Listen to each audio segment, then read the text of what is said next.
Ito na po yung harvest ko sa aking backyard na kalamansi. Ayan, dami. Marami pa po doon.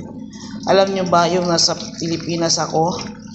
Mga 8 pieces ganito ay 20 peso. Good morning mga kamars. For today's video, today is Friday.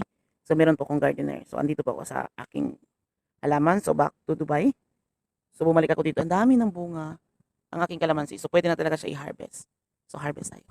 Kita niyo yung mga kalamansi ko. Ang dami talaga niya. Sobrang dami niya. Yan. So kailangan natin siyang i-harvest mga kamars. Sayang naman kasi.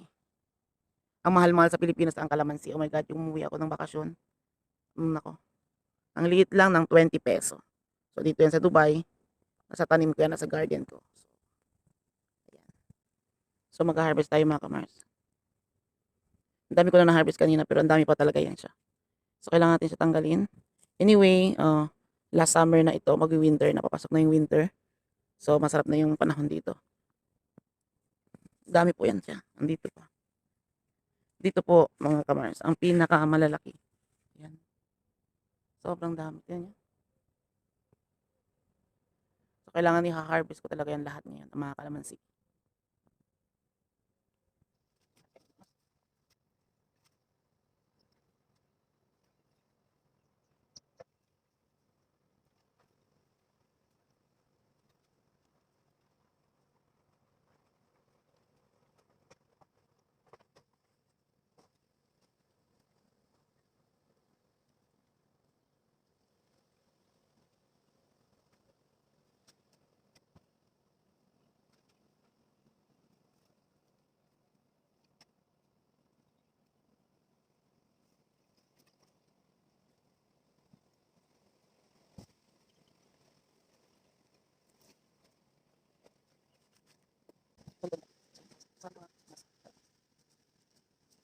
Ang Pilipinas may mga 6 pieces peso. Parang sipon.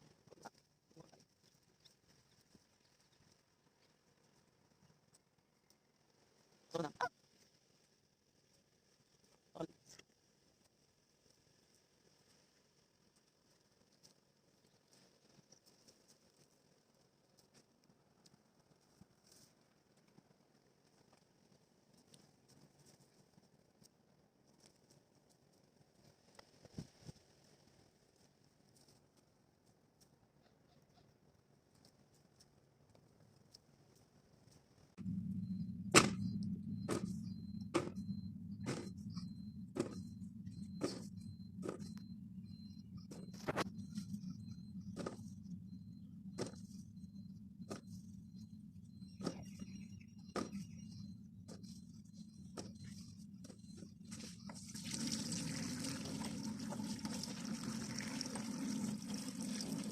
Super dami.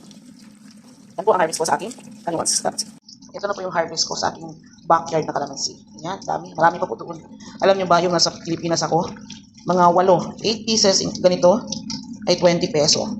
20 peso na kalamansi ha. Wow, sobrang mahal talaga sa Pilipinas. Pero dito sa Dubai, free lang yan kasi nasa backyard yan siya. So, ayan, masarap po ito. Especially gawin sa juice sa mga bata.